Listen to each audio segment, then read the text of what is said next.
ఒకప్పుడు ఏంటంటే బ్రిటిష్ రావటం ఏం చెప్పారంటే వీళ్ళు non Indian, non ఆరియన్స్ ఆరియన్స్, non ఆరియన్స్ ఆరియన్స్. If you remember the Ghurye theory evolutionary thought ప్రాసెస్లో ఉంటుంది.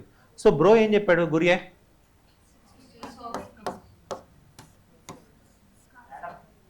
ladder. So ladder only fourfold varna. ఈ ఫోర్ఫోల్డ్ వర్ణాలో there is what? Division of labour. ఈ హైరార్కీ మెయింటైన్ చేస్తున్నారు. Some group of people, main stock కొంతమంది people అంతా ఇది maintain చేస్తున్నారు, కొంతమంది ఇది మెయింటైన్ చేయట్లా, రెండు భాగాలు గీశారు. So these are called what? ఇది ఫాలో అవన వాళ్ళు ఎవరు? Non Aryans. అంటే 100% if you see some tribes, some caste ఇండియాలో మనం చూసుకున్నప్పుడు కూడా ఇలా డివిజన్ లేకుండా ఉన్నాయా?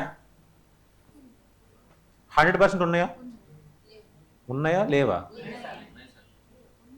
ఉన్నాయి కదా. ఆ డివిజన్ ఉంటానే ఉంది కదా, కొద్దో గొప్ప ఉంటుంది కదా, లేకుండా ఉందా? ఉంది కదా. సో ఉంది అంటే దాని అర్థం ఏంటి? వీళ్ళు ఎక్కడో ఇన్స్పైర్ అయి ఉంటారా?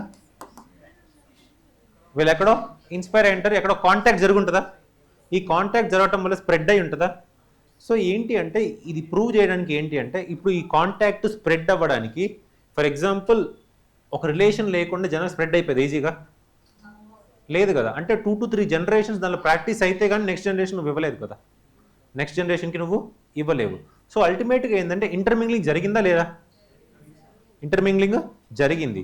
సో జరగటం వల్ల ఏమైంది? కల్చరల్ ట్రెడిషన్స్ కింద నుంచి పైకి వెళ్తున్నాయి, పైనుంచి కిందకి వెళ్తున్నాయి. సో అందుకే if you recall that guy, ఎవరు అతని పేరేంటి? బిఎన్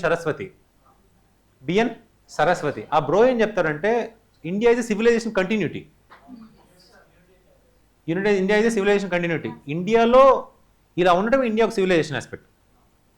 అంటే ఇలా మల్టిపుల్ కమ్యూనిటీస్ ఉంటాయి, దానిలో ఓవరాల్గా అందరూ కలిసి ఉండటమే ఇండియా ఒక ఆస్పెక్ట్. దీని పని ఇలా ఉండకుండా ఉంటే that is not Indian civilization. ఇదని చెప్తున్న వర్డ్ అనమాట. అల్టిమేట్లీ ఏంటి? అందరూ కలిసి ఉన్నట్టేగా.